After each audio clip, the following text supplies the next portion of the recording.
di tahun 2020 ini merupakan tantangan terberat bagi seluruh dunia, termasuk salah satunya di Indonesia itu sendiri, di mana kita mengalami pandemik, yaitu COVID-19, dan untuk menjaga agar ekonomi Indonesia tidak semakin melemah, salah satu kebijakan yang diambil Presiden adalah melakukan kredit relaksasi.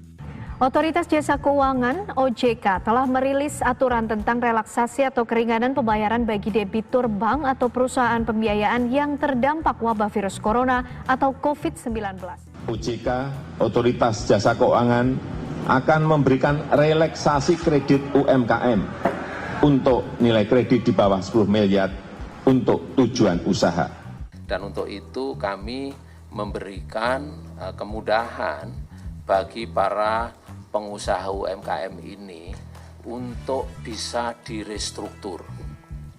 Dan itu langsung berdampak pada multi-finance, terutama klien-klien At-ins, karena mereka butuh sistemnya itu bisa menyesuaikan dengan kebijakan ini.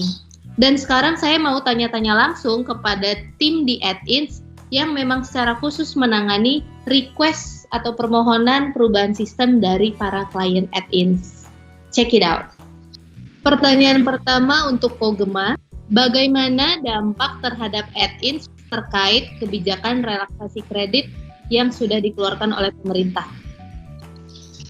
Dampak terhadap At-ins terkait relaksasi ini saya rasa cukup besar ya, karena kita tahu sendiri bahwa klien-klien At-ins itu adalah multi-finance yang tergolong masuk ke kategori yang besar. Jadi pasti impact relaksasi ini akan sangat berimpact langsung terhadap mereka sih.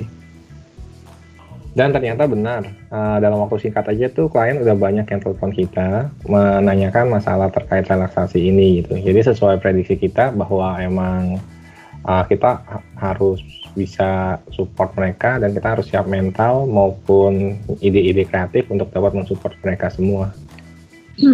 Sekarang kita masuk ke pertanyaan kedua. Seberapa berat tantangan ini ketika klien dari At-ins mulai melakukan request permohonan perubahan sistem terkait kredit relaksasi ini? Sebenarnya gimana ya, berat sih enggak ya, hanya aja sebenarnya kaget aja sih karena kita baru mulai WFH setelah keseluruhan. Kirain bisa agak lebih santai, rileks dibandingkan yang hari kerja di kantor. Kenyataannya sih justru beda ya, jadi kita benar-benar harus ekstra berapa kali lipat untuk support, sehingga kalau ada yang bilang WFH itu sama dengan libur itu sebenarnya kurang tepat. Cukup berat sih, karena permintaan dari klien-klien itu datangnya secara bersamaan gitu, bareng-bareng. Jadi secara deadline juga ya kita kejar-kejaran jadinya. Ada klien ini gitu. Bagi saya sih siar ini cukup berat ya, karena siar ini itu ibaratkan kayak kita dari detik terakhir akan menghadapi sidang skripsi gitu, di mana kita kejar-kejaran dengan waktu dan juga kita itu tetap harus mempertahankan kualitas dari pekerjaan kita. Ditambah lagi dengan kondisi kita yang sedang WFH saat ini, kita kan tidak mungkin bisa bertemu secara langsung. Jadi satu-satunya cara kita untuk berdiskusi itu hanya dengan chat engine saja.